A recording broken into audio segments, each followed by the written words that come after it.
There are some people who get offended when I talk about their nations. And I laugh. Look at your neighbor and say, he loves. Say, he loves. So, in the past, I used to be offended, but nowadays, I laugh.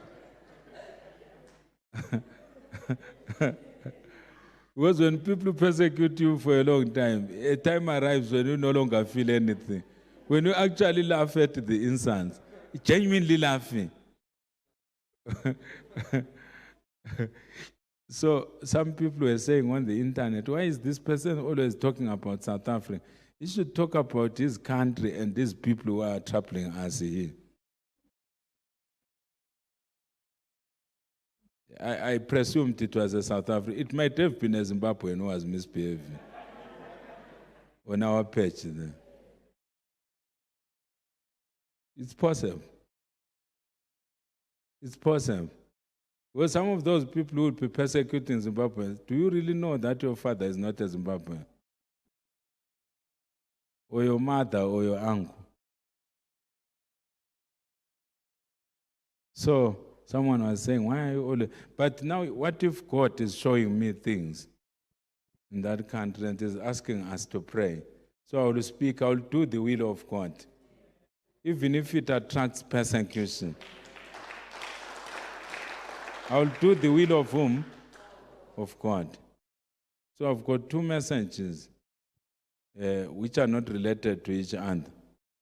We must pray for the former president, Jacob Zuma, for God to prolong his life. I don't want the message to be long, but we must pray. He is now old, but he still has something to contribute in that country. I don't know how, but that's what the Holy Spirit has told me. So I don't know, I'm not a lawyer. I'm not a judicial person. So I don't know how they can do it in their systems there. I don't think harassing that old man using the legal system will heal that nation. And according to the mind of God, taking him back to prison is not the will of God.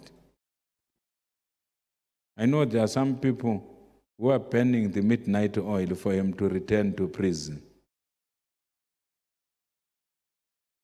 It will not heal that country. It will worsen the fissures and the cracks in that country. We gave a similar warning in the past. They ignored it. Did you see what happened to South Africa? After they ignored what we showed them, we are showing them again, because there are some people who are hell-bent on returning him to prison. That man should spend the remainder of his life with his children and grandchildren, and spend the remainder of his life encouraging people to be peaceful, to build that country. If problems arise when he is in prison, or worse still, if he dies in prison, who will heal that country? The country will descend into chaos because the man is sick. That you see him on YouTube dancing, it doesn't mean that he is not sick. Do you want him to be always in a blanket like he's sick, he's really sick?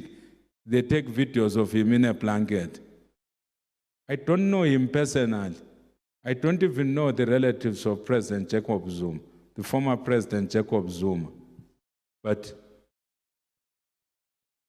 the Holy Spirit sent me to give a warning to whoever is controlling the legal system there.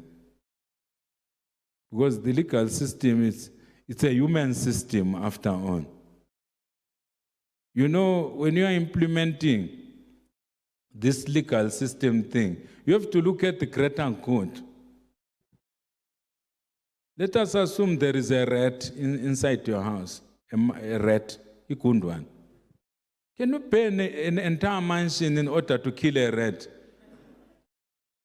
You'd rather live with a rat and then you try to look for something to contain the rat. I'm not saying President Jacob Zuma is a rat. It's just a figure of speech to say, if you have got two potential problems, destroying a nation and exercising mercy over some of the things which might have been done wrongly in the past, in order to build and to preserve a nation, it's better to preserve a nation. Because if they torment that man, worse still if they return him to prison, and something happens when he's in prison, even if they release him, that country will descend into chaos. Worse chaos than what you saw, is it in July? Is it July last year? You will see worse chaos than the chaos that you saw. If you think you saw chaos, you'll see worse chaos. They should just, the mind of God is that they leave that old man alone. I wanted to suppress the message. I wanted to speak diplomatically. But the more I speak, the more I feel that we have to tell them the way it is, according to how we have seen it in a vision.